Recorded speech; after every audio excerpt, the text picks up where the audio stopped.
Muy buenos días a todos. Hoy es Día del Señor, abril 18 del 2021 y vamos entonces a iniciar y comenzar nuestro estudio en el libro de los Hechos. Estamos estudiando el libro de los Hechos y estamos viendo cómo Dios utiliza a su iglesia para la expansión del Evangelio. Antes de empezar vamos a hacer entonces una oración. Oremos. Padre Celestial, gracias en esta mañana por este nuevo día, por ser tu día. Señor, venimos con humildad y te pedimos que nos acompañes hoy que vamos a estudiar tu palabra. Que tu Santo Espíritu prepare nuestra mente, nuestro corazón, nuestra alma para escuchar tu palabra y aplicarla a nuestra vida. Que nada nos distraiga, que nada nos interrumpa. Y ayúdanos a estar atentos a la exposición de tu palabra y que sea de bendición para nuestra alma. Así te pedimos en el nombre de Jesús. Amén. Muy bien, hermanos, entonces vamos a iniciar nuestro estudio en el libro de los Hechos en el capítulo 10. Vamos a empezar entonces, ya terminamos el capítulo 9. Ahora vamos al capítulo 10. Vamos a leer del versículo 1 hasta el versículo 8. Hechos 10 del 1 al 8. Usted tiene la Reina Valera, yo voy a leer de la Biblia de las Américas. Y así entonces ustedes me acompañan. Dice así la bendita palabra de Dios.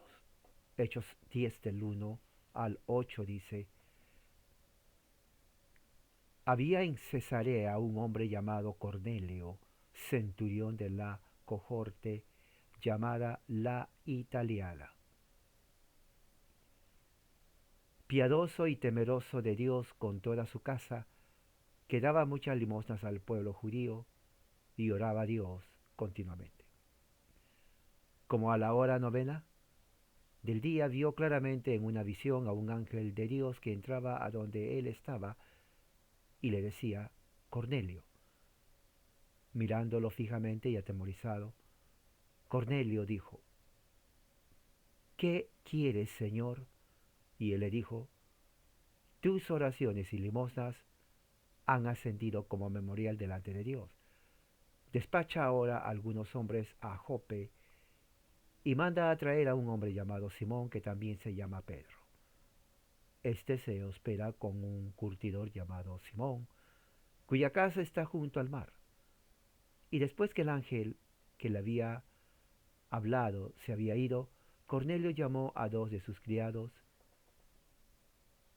y a un soldado piadoso de los que constantemente le servían, y después de explicarles todo, los envió a Jope.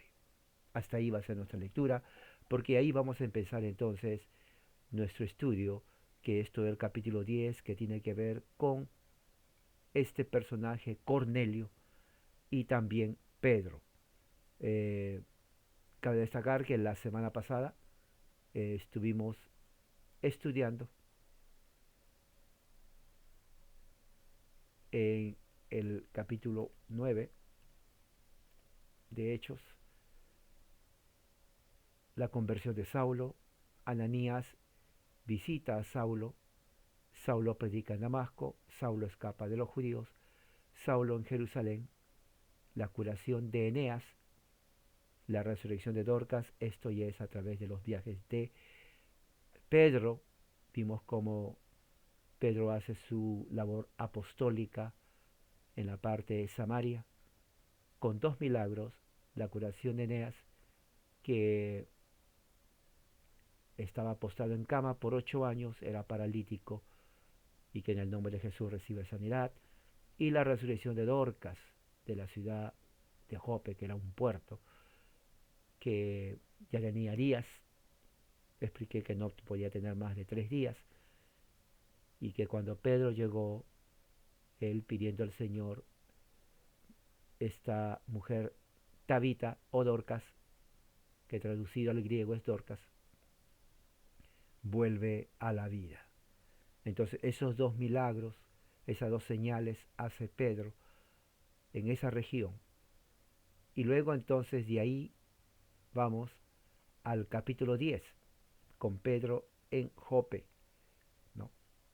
En la localidad de Jope. Y empieza el capítulo 10, Lucas escribiendo dice: había en Cesarea un hombre llamado Cornelio. Entonces vemos que él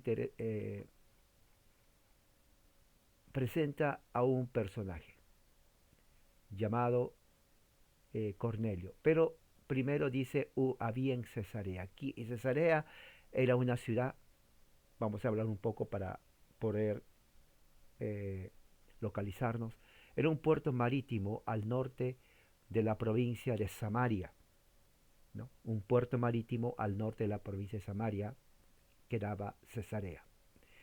Estaba a unos 50 kilómetros del puerto de Jope. Recuerde, Pedro estaba en Jope, que también era puerto. Cesarea era también puerto, pero Cesarea estaba al norte de Jope. Entonces la distancia era de unos 50 kilómetros. Pedro estaba ahí por lo que sucedió con Dorcas, ¿no? La resurrección, resucitó. Entonces, Cesarea fue fundada por el rey Herodes en el siglo I de la era cristiana, ¿no? Sobre el lugar puesto, ¿no? Llamado la Torre de Strato. Cesarea recibió el nombre del protector romano de Herodes, quien era el emperador romano César Augusto. Entonces el emperador romano César Augusto, su nombre César, su título emperador, es usado para poner al puerto Cesarea, en honor a él. ¿Qué pasaba? ¿Qué había en Cesarea? Dice Lucas que había un hombre llamado Cornelio. No, el nombre Cornelio es un nombre latín, un nombre romano, ¿no? Y muestra que este hombre, sin duda, obviamente, era un ciudadano romano. Entonces estamos hablando ya, Lucas nos está introduciendo a un personaje nuevo que es Cornelio. Este Cornelio era centurión, ¿no? ¿Quién es centurión? Era un comandante romano de una división del ejército romano que consistía en 100 hombres, soldados romanos. Por eso se llama centurión, de donde viene la palabra 100. Él era un alto oficial romano, ¿no? A cargo de 100 soldados romanos. O sea, su posición era, diríamos, aunque no era emperador, pero era muy importante, ¿no? De la compañía, la palabra cohorte o cohorte significa compañía. La compañía se llamaba La Italiana, ¿no? Una compañía que se llamaba La Italiana, ¿no? Del ejército romano, que consistían entre 400 a 600 hombres, ¿no? Entonces 100 era un centurión, cuando eran 400, 600 era una compañía. Ahora, se llamaba italiana porque posiblemente, dicen ellos, la gran mayoría de los soldados eran italianos. Muchos dicen que eran todos, pero no necesariamente. Pero tal vez la gran mayoría sí lo era. Entonces, como la gran mayoría era italiana, entonces llamaban la compañía La Italiana. No se sabe si era tal vez un nombre que le daban porque era gran cantidad de italianos o porque era un nombre oficial de la compañía. Pero de esa compañía Cornelio era la autoridad, lo respetaban dentro del ejército romano, ¿no? Dentro del ejército romano. Dice que Cornelio, perdón, sí, este Cornelio era un hombre piadoso. ¿Qué significa un hombre piadoso? Eh, Hombre piadoso significa que era un adorador del verdadero Dios. Era un hombre que adoraba al verdadero Dios, ¿no? Pero no se había unido a los judíos en la observancia de la ley. O sea, era como un simpatizante, pero no estaba escondido. Él creía en el Dios de los judíos, también de los cristianos, pero no participaba en los requerimientos de la ley, ¿no? El,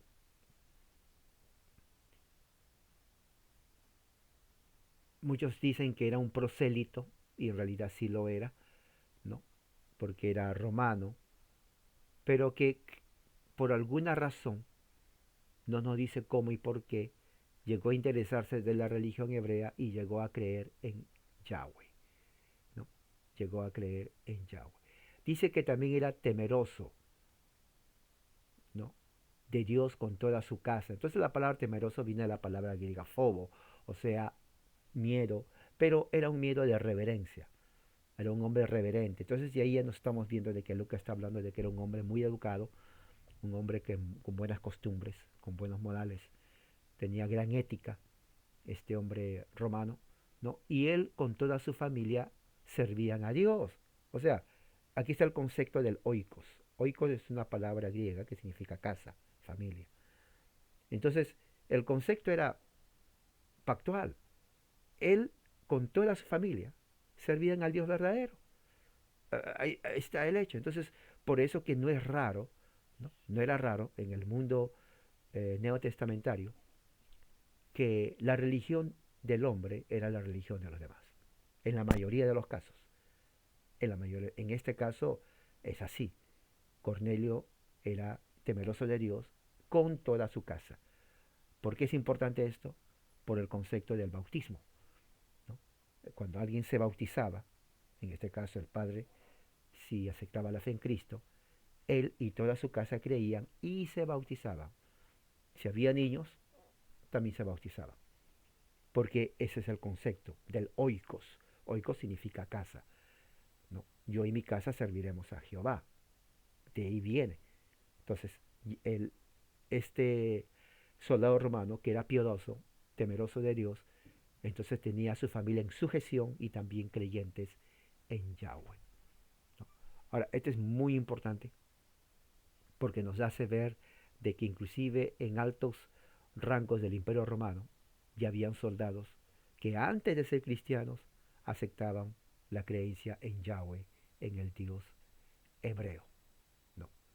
Este hombre, dice, daba muchas limosnas al pueblo judío, ¿no? Al pueblo judío que estaba en Cesarea, en la parte de ese puerto.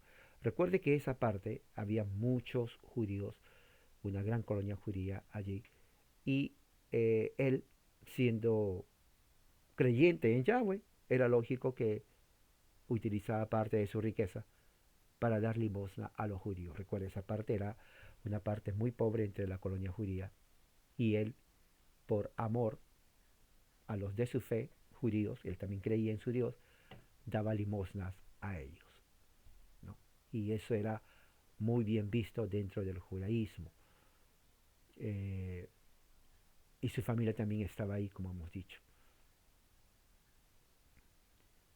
Y oraba a Dios continuamente, ¿no? ¿Qué quiere decir que oraba a Dios continuamente? Que él oraba en las 3 horas que se hacía la oración diaria dentro de las sinagogas.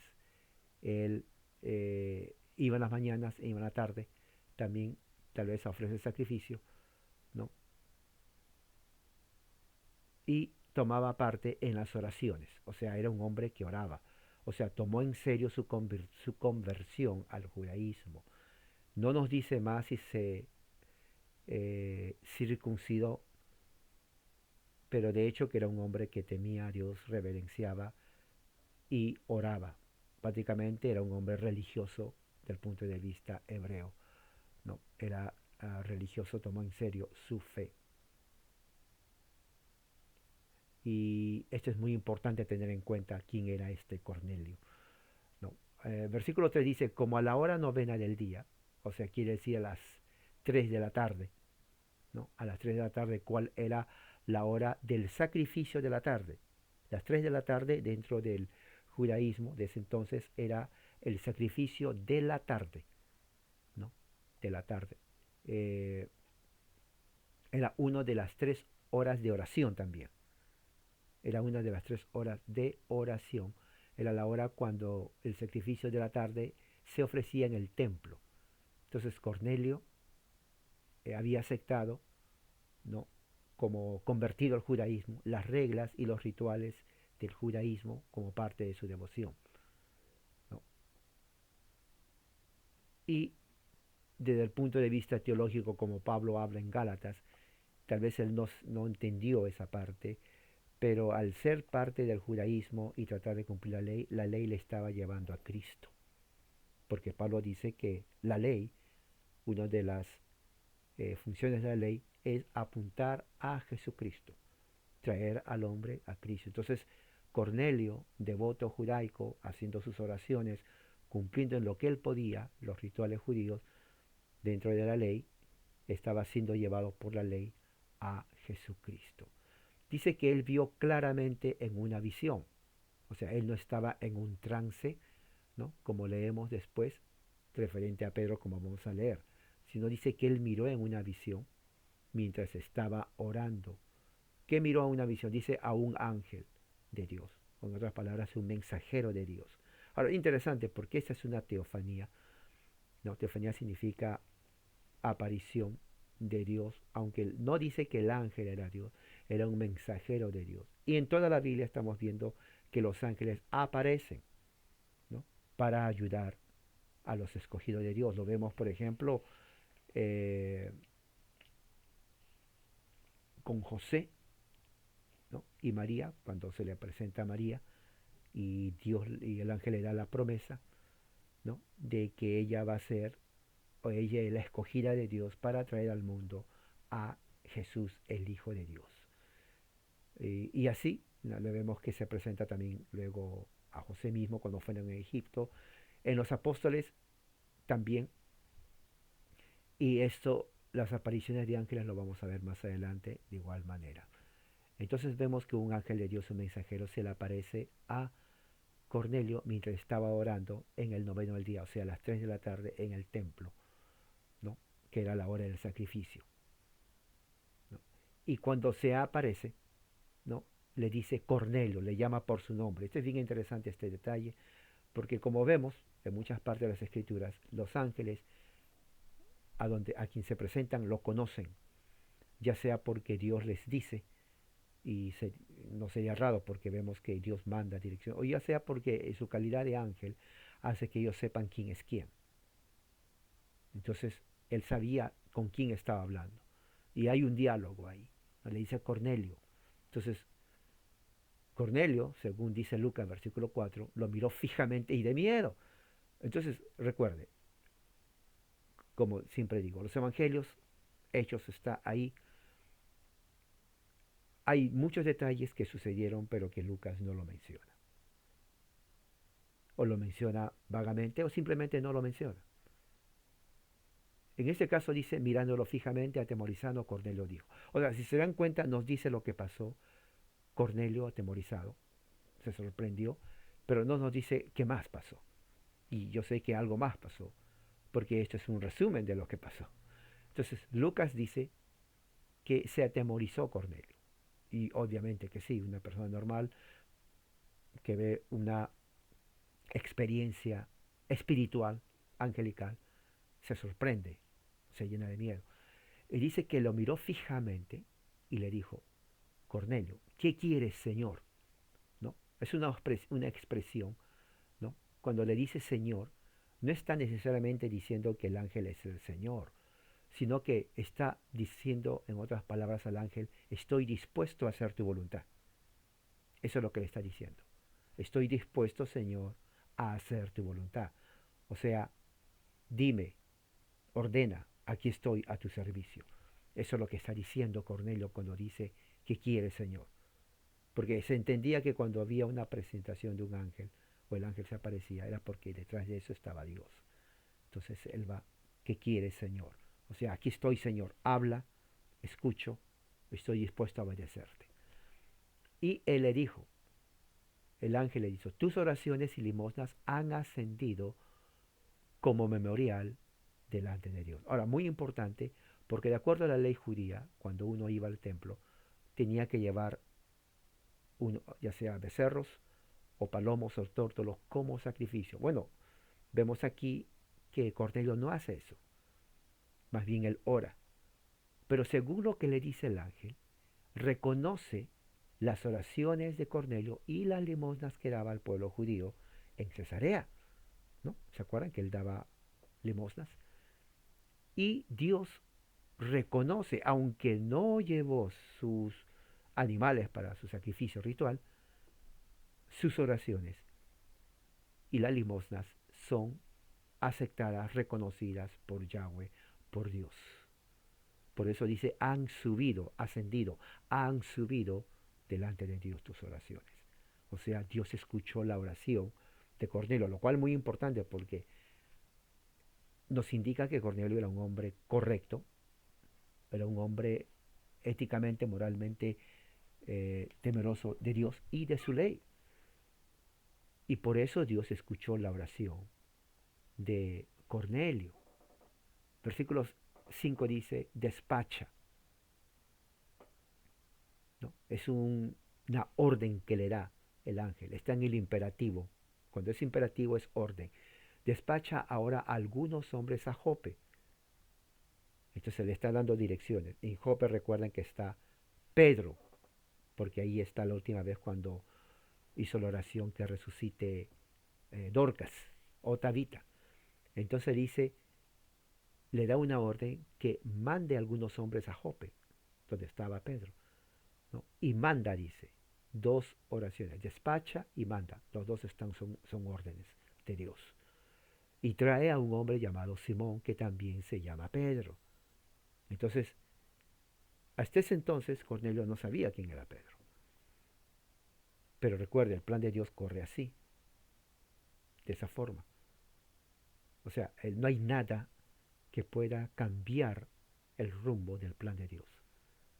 Entonces Dios, vemos aquí que Él utiliza hombres para llevar a cabo su plan. Y utiliza todos los medios necesarios para eso. En este caso, su instrumento es Cornelio. Y le da las mismas instrucciones a Cornelio. Y le dice, envía a 3 hombres a Jope y trae a Simón, o sea, a Pedro. Y le dice, versículo 6, ¿dónde estaba? Este se hospeda con un curtidor llamado Simón. Se dan cuenta que sigue el mismo norma, modelo, que cuando Pablo también tuvo el encuentro y le manda a la calle de la derecha, ¿no? Y lo mismo sucede aquí.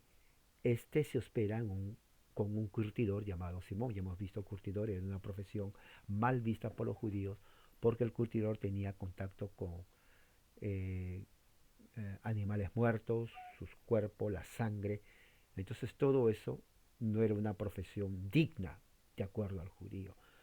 Pero Dios no lo ve así y dice, bueno, manda a hombres que vayan donde el curtidor, ¿no?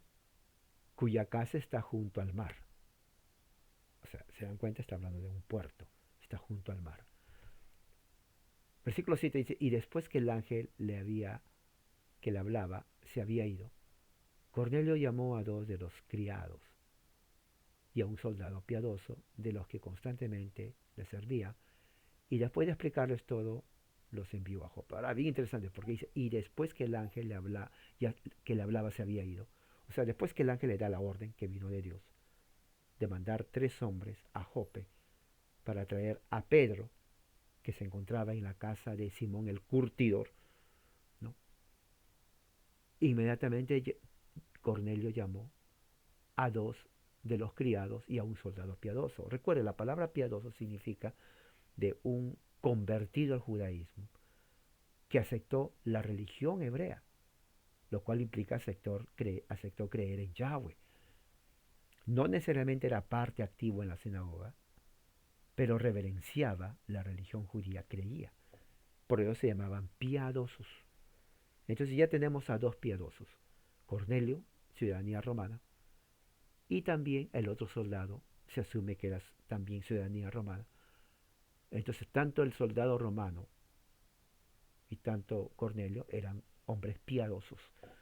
Y este hombre piadoso es el que constantemente le servía. Entonces ahí vemos una relación muy cercana entre Cornelio y este soldado. Y la relación que los hace cercanos es la fe en Cristo, ¿no? La creencia en Dios, ¿no? Como personajes que Lucas los menciona. Aparte de ellos están 2 criados, no nos dicen si son o no son creyentes, pero posiblemente sí eran creyentes, ¿no? Y con el soldado piadoso eran 3, por eso dice, envía a 3 personas, ¿no? O algunos hombres, dice. Entonces él elige a 3, ¿no? A los 2 criados y al soldado piadoso que le servía constantemente. Y después de explicarles, cuando Cornelio llama, les explica lo que pasó. le explica que mientras estaba orando se le apareció un ángel, le dio una orden, ir a Jope y traer a Simón Pedro, que se encontraba con Simón el curtidor. Entonces eso les explica a estos tres personajes, a su siervo o esclavo, el soldado piadoso, y también a los dos criados o esclavos. Entonces les explica y los manda a Jope para que traigan a Pedro. Vamos a quedarnos hasta ahí. Entonces, lo que sigue, entonces es la visión de Pedro. Eso ya es otro escenario. Luego viene los mensajeros de Cornelio. Pedro en la casa de Cornelio. Y los gentiles reciben el Espíritu Santo. Entonces vamos a ver una serie de acontecimientos que se van dando. Una serie de acontecimientos que apuntan al plan de Dios. Porque después de esto, ¿no? Lucas entonces habla o nos va a mencionar la visión que tuvo Pedro. Y parece que viene el mismo modelo, igual con lo que pasó con Pablo. ¿Se acuerdan? Con Pablo, que tiene que ir a la casa de la derecha, había un hombre tal, y ahí vas a encontrar a Pablo, que en este momento está orando y que también está mirando que tú estás viniendo. Entonces, se dan cuenta, hay un paralelo en la narrativa y hay un paralelo en cómo Dios trabaja con los hombres para conseguir su plan. En la última instancia, hasta ahora estamos viendo de que aunque hay personajes, el tema principal es el plan de Dios, ¿no? El desarrollo del plan de Dios en Jerusalén, porque eso es lo que está pasando. Estamos ya ahora en Cesarea, ya no estamos en Jerusalén, ¿no? Los 3, 4, 5 versículos, capítulos era Jerusalén hasta que salen de ahí. Entonces ya la iglesia se está expandiendo en toda Jerusalén, Judea, Samaria y hasta lo último de la tierra. Se está expandiendo la iglesia. Y Dios está llevando a cabo su obra con ángeles y con el Espíritu Santo. Entonces en este caso ya vemos que, hablando de Cornelio, juega un papel muy importante en el desarrollo del cristianismo. Dios utiliza la vida de Cornelio, un hombre piadoso, un hombre que cree en Dios, y obedece exactamente todas las instrucciones que el ángel del Señor le da para traer a Pedro. Nos vamos a quedar aquí y para la próxima semana vamos a leer entonces la visión de Pedro. Eso va a ser muy, pero muy, diríamos ya entrando al propósito de lo que sucede. Entonces hasta este momento nos quedamos cuando Cornelio llama, ¿no?, a tres personajes, dos de sus criados, un oficial romano que le servía, y lo manda a Jope para traer al apóstol Pedro. Eso lo vamos a ver la semana que viene porque es un tema muy interesante, que nos va a ayudar a nosotros a entender y a seguir el desarrollo de la iglesia cristiana en Palestina. Y es fascinante cómo entonces vemos que poco a poco Dios está llevando a cabo su plan, según el libro de los Hechos, de ir y discipular a todas las naciones, tal como Jesús lo envió, tal como Él lo enseñó y mandó a su grupo de discípulos, apóstoles y los demás discípulos que creyeron por la predicación de ellos. Entonces vamos a orar. Padre Celestial, gracias por tu amor y misericordia. Eres un Dios grande y poderoso. Ayúdanos por entender tu palabra. Ayúdanos, Señor, cuando estudiemos, para que sea de mucho beneficio para nuestra mente y vida espiritual. Estamos ya pasando, Señor, a estudiar de cómo tú usas de una forma poderosa a Pedro con otras personas para que así tu evangelio avance hasta lo último de la tierra. Gracias por todo en el nombre de Jesús. Amén. Hermanos, que la gracia de Dios sea con todos ustedes, ahora y siempre. Amén.